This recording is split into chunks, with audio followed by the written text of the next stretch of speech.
저는 우리 네 분의 한복을 입고 앉아 계신 모습이 참 너무 참 감동이 됩니다. 너무너무 한편 감사하고 수고하신 그 모습과 향기들이 그대로 묻어나는 것 같습니다. 명예의 그림, 명예의 전당이라는 것을 아시죠?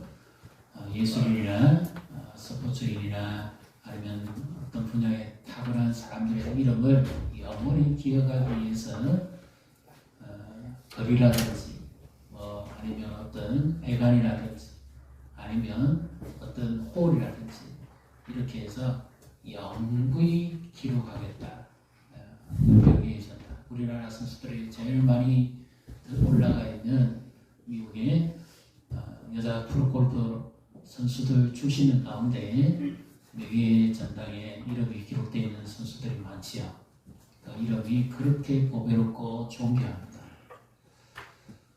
오늘 우리가 읽었던 이 말씀에서는 보면 우리가 좀 아는 사람도 있고 전혀 생소한 사람도 있을 것입니다.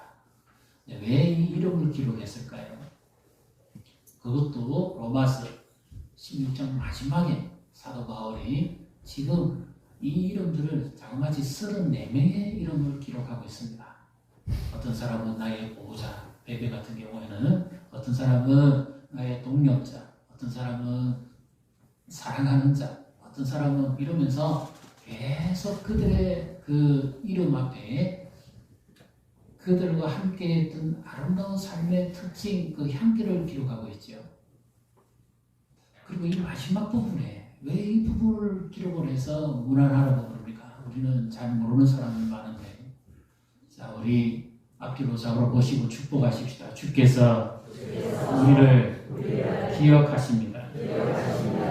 무엇을 기억하실까요? 우리의 이름을 하나님이 기억하십니다. 전도서 7장 1절에 보게 되면 보배로운 기름보다 아름다운 이름이 낫다, 그렇게 표현합니다.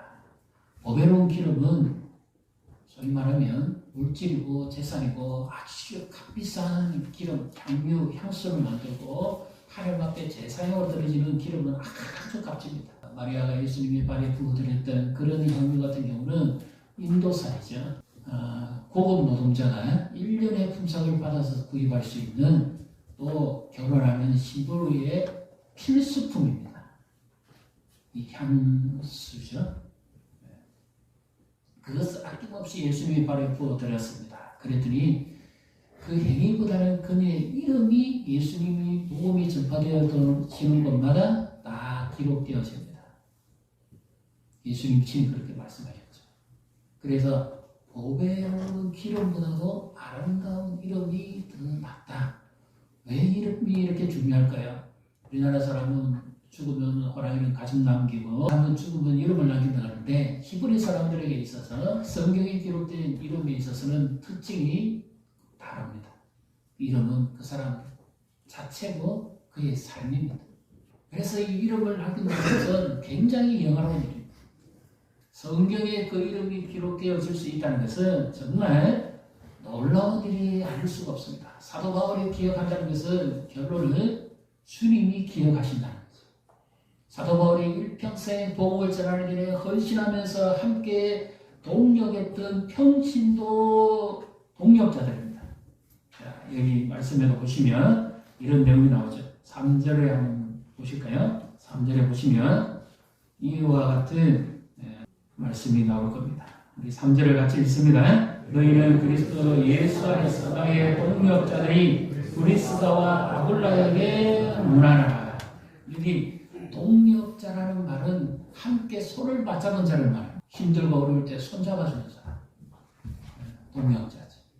우리 오늘 초대받으시는 네 분은 늘 우리 성도님들과 또 새 가족들과 여러 형편에 있는 사람들, 마음이 힘든 분들을 위해서 손을 잡아주고 기도하고 일깨워주는 일을 할 교회를 위해서 몸으로, 그리고 물질로, 기도로, 무릎으로 헌신하며 봉사했던 동력자죠. 혼자 있으면 넘어집니다.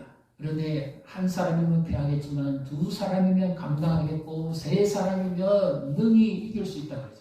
동역자들이 손잡아주는 사람들이 많으면 그 사람은 위로를 받고 힘을 얻습니다. 바울이 이 이름들을 기록했을 때 가장 복음을 전하는 최전선에서 고난을 겪고 어려운 일을 겪고 가장 힘든 가운데 이들의 이름을 기억했다는 것은 눈물 나올 일입니다. 고난 가운데 함께했던 사람들이 가장 이름이 오래 기억 남습니다. 그렇죠? 우리 교회도 처음 세계적 개척부터 시작해 이렇게 해서 쭉 오는 가정에 힘들고 어려운 가정에 함께 손잡아줬던 사람들이 제일 기억에 오래 남습니다. 그들이 마음에 막 가슴에 새겨져 있어요. 그 이름. 결코 잊을 수 없는 이름이죠. 바울에게 있어서도 이와 같은 사람들이었습니다. 근데 이들은 특징들이 많이 나옵니다. 사전에 나오는 이 브리스길라 아굴라는 우리가 잘 아는 것은 부부죠. 고린도 교회에서 함께 복음을 전하기 위해서 천막을 만들고 함께 수고했던 사도 바울에게 있어서는 둘도 없는 사람입니다. 그 바울의 생명까지 보호하고 지킬 정도로 사실 기꺼이 내어놓았던 사람들입니다. 그러니까 사전에 어떻게 표현합니까? 같이 읽습니다. 그들은 내 목숨을 위하여 자기들의 목까지도 내놓았나니 나뿐 아니라 이방인의 모든 교회도 그들에게 감사하느니라. 감사. 이방인의 모든 교회도 그들에게 감사할 수 있도록 그들의 이름은 빛이 났습니다. 오늘 내부는 이름도 없이 빛도 없이 섬기고 교회를 위해 주를 위해 복음을 위해서 헌신한 분들입니다. 그래서 이름이 빛납니다. 주님도 이 이름을 기억하신다는 것을 믿으시기를 바랍니다. 이들의 이 특징들이 있습니다. 한번 잘 보십시오. 이런 이름들이 앞에 붙으면서 무난하라 이러면서 계속 이런 표현을 끄덕끄덕합니다. 6절을 한번 보겠습니다. 6절 같이 읽습니다. 그이를 위하여 많이 수고한 마리아에게 문안하라. 많이 수고한 마리아에게 문안하라. 또 이제 이름이 또 계속해서 앞에 나오죠. 계속해서 이와 같은 말씀이 끄덕끄덕 반복되어져 나옵니다. 이제 12절도 한번 보겠습니다. 같이 읽습니다. 주 안에서 드루베라와 드루보사에게 문안하라. 주 안에서 많이 수고하고 사랑하는 버시에게 문안하라. 많이 수고했고 주 안에서 사랑하는 자, 무슨 의미를 가지고 있을까요? 그냥 수고 많이 한 분들이다 이러면 될 텐데, 그래서 그 이름들을 기억해달라, 그들을 문안해달라, 환영해달라 이러면 될 텐데 주 안에서 많이 수고한 자라고 구태여 표현을 붙여야 될 이유가 있을까요? 주 안에서 많이 수고했다는 말은 자신을 내려놓고 오직 예수님의 심정으로 섬겼다는 뜻입니다. 때로는 아니죠. 주님이 높아지시기 기꺼이 내려놓고 헌신하고 수고하기를 아끼지 않는다는 거죠. 우리는 어떤 생각이 듭니까? 교회에서 일 많이 하고 열심히 하는 사람의 특징은 조금 우리 입장에서는 그렇습니다. 열심히 있고 많은 일을 하는 사람 특징은 조금 거칩니다. 말도 많아요. 자기의 열심이 너무 지나치기 때문에 조금 거친 일이 좀 있습니다. 그런데 이들은 주 안에서 많이 수고했다는 말은 하나님과 바른 관계 속에서 그들은 섬겼기 때문에 그들은 섬기면 섬길수록 더 은혜롭고 예수의 향기를 난 사람이라는 뜻입니다. 섬김이 거침이 아니라 다른 사람들을 세워주고 봉사에 힘을 얻게 하고 교회의 기쁨이 되게 하고 더 그리스도를 닮아가도록 세워주는 그런 섬김이었단 말이죠. 일의 양을 많이 강조하고 내 열심을 강조하는 사람은 거칩니다. 그러나 그리스도를 위해서 살고 그리스도 안에서 성실하게 자신의 주어진 일을 이름도 없이 빛도 없이 묵묵하게 섬기는 사람들은 부드럽습니다. 이 내부는 이름도 없이 빛도 없이 묵묵하게 섬기십니다. 모든 분들이 본받을 만한 분들이고 그리스도를 사랑하는 분들이고 자신을 드러내지 않으면서 겸손히 섬기는 분들에게 복이 있는 줄 믿으시기를 바랍니다. 12절에 보면 이런 말씀이 또 한 번 더 나오죠. 수고했다고도 할 수 있는데 왜 자꾸 더 강조하는 문구를 꼭 구태여 넣어야 될까요? 여기 나온 벗이라는 사람은 페르시아인입니다. 본인의 이름이 아니에요. 그냥 페르시아인 중에 어느 한 사람인데 그의 헌신과 그의 삶을 꼭 이렇게 기억하고 싶은 바울의 모습, 심정이 여기 담겨 있어요.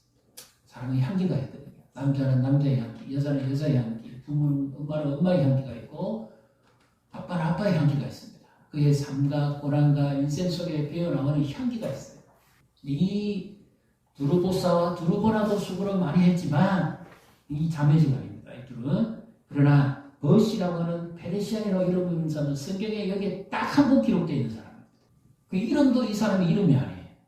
그런데 그를 두고 구태여 이런 표현을 꼭 하고 싶을까요? 주 안에서 많이 수고했다. 많이 수고했다는 말은 열심으로 일 많이 했다는 그런 뜻이라기보다는 정말 주를 사랑하면서 주를 닮아가기 위해 애쓰면서 함께 수고했다는 뜻입니다. 그래서 그의 이름이 더 빛나고 더 은혜롭습니다. 한 분밖에 기록되지 않았지만 그의 이름도 아니지만 바울이 꼭 기억하고 싶었고 주님께도 꼭 기억하고 싶은 사람. 우리 한번 따라해 보실래요? 천국에는 조연은 없습니다. 우리가 무슨 섬김을 하든지 주님은 다 기억하십니다. 우리 이름이 어떻든지 주님은 우리가 있는 자리가 어떤 자리든지 기억하십니다. 그래서 우리의 섬김과 봉사는 결코 헛되지 않는 줄 믿으시기를 바랍니다. 이사야 49장 15절에 주님이 이렇게 말씀하십니다. 내가 너를 내 손바닥에 새겼다. 여인어찌 젖먹는 아이를 잊을 수 있겠느냐? 나는 결코 너를 잊지 않는다. 결코 잊지 않는다. 그 헌신을 결코 잊지 않는다는 거죠. 그래서 명예롭습니다. 그래서 존귀합니다. 지금까지 주어진 직분을 성실하게 감당하셨고 어떻게 후에 지금까지 계속 충성을 다해 오셨습니다. 그래서 더더욱 감사하고 더 영광스럽습니다. 이 세리로즈 세포드라는 사람이요, 나의 보석 나의 사랑을 따라라고 하는 이 경건의 책을 기록한 것이 있습니다. 거기 보면 그 딸을 생각하면서 어미의 심정으로 적은 그 축복의 내용이 있습니다. 나의 보석 나의 사랑을 따라 천국에서도 기억될 이름, 너의 이름은 보배롭다. 너의 이름은 빛 대신 주님 앞에서 빛날 것이다. 너의 이름은 빛의 보좌에 앉으신 주님 앞에 기록될 것이다. 너의 이름은 너의 섬김은 주님의 모든 것을 기억할 것이다.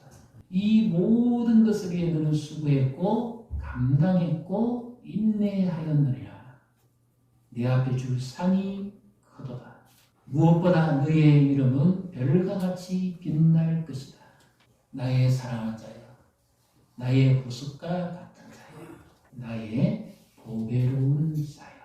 주님이 우리의 이름을 꼭 기억하시고 우리의 헌신을 꼭 기억하시고 우리의 섬김을 꼭 기억하시고 싶은 바로 그 마음. 주를 위한 섬김은 보배롭고 명예로운 것입니다. 사랑하는 성도 여러분, 우리 오늘 명예건사 추대식을 하는데요. 건사의 직분이 언제부터 시작된지 아십니까? 저도 참 많이 궁금했어요. 솔직히 건사에 대한 직분은 성경에도 없습니다. 건사의 직분은 제가 지금 드리는 질문에 한번 답해 보십시오. 혹시 이런 칭호를 들어본 적이 있습니까? 권도사. 혹시 들어보셨어요? 권도사가 원래 권사의 칭호입니다. 이 말은 건면하는 자라는 뜻입니다. 왜 권사의 직분이 주어졌는가 하면 영적 대가성 운동이 한참 활발하게 일어날 때에 감리교를 세운 요한 웨슬레가 그 당시에 평신도 사역자들이 귀했잖아요. 목회자들도 귀했잖아요. 그 여성 사역자들 평신도 중에 말씀을 건면하고 가르칠 수 있는 집사보다는 조금 더 존귀한 직분을 세우면 좋겠다. 이렇게 필요를 생각해서 기도하다가 그 이름을 권도사라고 지어줬습니다. 성도들을 건면하고 말씀으로 바로잡아주고 기도해주고 위로해주는 사역이 바로 이 권도사의 사역입니다. 집사는 자비 구제하는 일에 쓰임받는 사역이고 권도사는 건면하고 위로해주는 사역을 하는 사람. 그러니까 그리스도의 성품을 닮아간 가장 대표적인 여인의 모습이죠. 근데 이 종교 이제 영적 부흥이 활발하게 일어날 때 미국을까지 이것이 번져가지고 미국의 감리교회에서 건도사를 권사라고 칭해버립니다. 미국의 감리교회에서 시행을 하니까 미국의 장로교회가 그러면 우리도 교회 안에서 그런 분이 있으면 좋겠다. 여성 교육자가 없을 테니까. 그래서 권사를 세우기 시작했습니다. 미국의 장로교회에서 세우니까 선교사들을 통해서 한국 교회의 감리교회에서 권사를 세우기 시작했습니다. 그래서 한국 교회 감리교회는 남자도 권사가 있습니다. 한국 교회 감리교회에서 권사를 세우기 시작하려면 예수교회에서도 장로교회에서도 우리도 권사를 세우자. 장로는 성경에 정해진 직분이니까 안 되고 그러면 이렇게 권사를 세워서 이 명예롭고 존귀한 일을 우리가 그분에게 맡기자. 그래서 권사가 시작됩니다. 그래서 우리는 주님을 섬기는 사람이고 복음을 전하고 몸으로 수고하고 헌신하고 또 물질로도 섬기고 기도로도 섬기고 다 섬기는 사람인데 오늘 이렇게 우리 네 분을 명예의 권사 그것도 가장 존귀한 바로 그 일을 맡길 수 있고 이분들의 이름을 더 빛나게 할 수 있는 이와 같은 이 추대를 하는 것입니다. 주님께서 이 일에 복을 주십니다. 시편 112편 1절로 3절을 보게 되면 하나님이 기억하시고 복을 주시는 분은 이와 같은 분입니다. 여호와를 경외하며 그의 계명을 크게 즐거워하는 자는 복이 있도다. 그의 후손이 땅에서 강성하며 정직한 자들의 후손에게 복이 있으리로다. 부와 재물이 그의 집에 있으며 그의 공의가 영구히 서 있으리로다. 여기서 주님이 기억하시는 게 있죠. 그들의 수와 섬김을 기억하시고 하나님의 은혜를 더해서 복을 주시는데 그 가정이 잘 되고 자녀들이 잘 되고 모든 제 필요를 하나님이 채우십니다. 하나님의 말씀을 이루시기 위해서 한번 따라해 봅시다. 봉사는 축복입니다. 섬김은 축복입니다. 명예는 그래서 이 원사의 직을 명예롭게 더 빛을 내게 하시고 하나님께서 건강도 주시고 더 그 이름이 존귀하고 제가 최근에요 기도한 게 하나 있는데 이름이 기억되기를 얼마나 기도했는지 모르겠어요. 다른 이름도 붙어 있어야 되죠. 그죠? 그런데 여기에는 이름이 꼭 좀 붙어 있기를 얼마나 간절히 기도했는지 모릅니다. 그래서 제가 이름이 그 길에 기록된다는 것이 얼마나 소중하다 하는 것을 다시금 실감하면서 지내는 시간이 있습니다. 다른 데는 떨어질 수 있습니다. 하나님의 어린 양의 생명책에 기록된 여기에 빠지면 안 되죠. 상급에 기록되어 있어요. 우리가 지극히 작은 것에 충성하였습니다. 내가 내게 많은 것으로 맡길 것이다. 내 주인의 즐거움에 참여할지어다. 착함으로 충성된 종아. 이와 같은 우리 교회가 되고 우리 성도들이 되시고 오늘 임직받는 내분이 되시고 또 우리 자녀들이 되시고 하나님의 은혜 아래 쓰임받고 우리 성김과 봉사와 헌신의 향기를 날리고 그리스도를 높이고 더 교회를 아름답게 세워가는 복을 누리시기를 주님의 이름으로 축복합니다.